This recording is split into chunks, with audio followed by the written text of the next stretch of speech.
ব্রাহ্মণবাড়িয়ার সরাইলে নির্মাণাধীন একটি ভবনের সেপটিক ট্যাঙ্কে কাজ করতে নেমে প্রাণ হারিয়েছেন 4 শ্রমিক। খবর পেয়ে মরদেহগুলো উদ্ধার করেছে ফায়ার সার্ভিসের সদস্যরা। স্থানীয়দের অভিযোগ, দ্রুত দেয়াল ভেঙে উদ্ধার কাজে ভবন মালিকের সম্মতি না পাওয়ায় একসাথে ঝরে গেছে 4টি প্রাণ। এ বিষয়ে তদন্ত করে ব্যবস্থা গ্রহণের আশ্বাস দিয়েছে পুলিশ। ব্রাহ্মণবাড়িয়ার সরাইল উপজেলার গলানিয়া গ্রাম। স্থানীয় আলী মিয়ার বাড়িতে নির্মাণাধীন একটি ভবনের সেপটিক ট্যাঙ্কে কাজ করছিলেন হৃদয় ও মেহেদি হাসান। বুধবার দুপুরে তাদের কোনো সাড়া না পেয়ে ট্যাঙ্কের ভেতরে নামেন আরমান ও ইমাম নামের অন্য 2 শ্রমিক। এরপর থেকে সাড়া মিলছিল না 4 শ্রমিকের কারো। স্বজনদের দাবি, স্থানীয়রা দ্রুত দেয়াল ভেঙে উদ্ধারের পরামর্শ দিলেও রাজি হননি ভবনের মালিক আলী মিয়া ও তার স্ত্রী। পরে খবর দেওয়া হয় ফায়ার সার্ভিসে।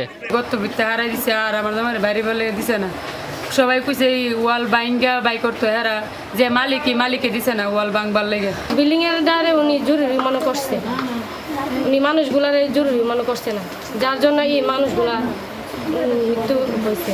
বাড়ির মালিক আলী মিয়া ডুয়াইছে যে ভিতরে ঢুকছে বাইরনার দিক দাও করে সে একজন করে সাইডজন দিয়ে ডুয়াইছে। মাল সামাল নিয়ে ফায়ার সার্ভিসের গাড়ি আবার আসছে, আইসা প্রায় 2-3 ঘন্টা পরে ওদেরকে উদ্ধার করা হয়েছে।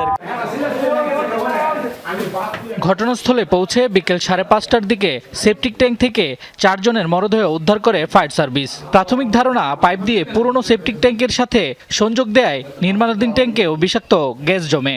এ কারণেই মৃত্যু হয় 4 শ্রমিকের। আমরা 17:45 সময় 4 জন ব্যক্তিকে মৃত অবস্থায় উদ্ধার করি।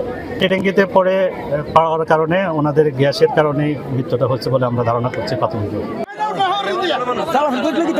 সরাইল থানার ভারপ্রাপ্ত কর্মকর্তা জানায়, মরদেহগুলো উদ্ধার করে জেলা সদর হাসপাতালের মর্গে পাঠানো হয়েছে। এ বিষয়ে তদন্ত করছেন তারা।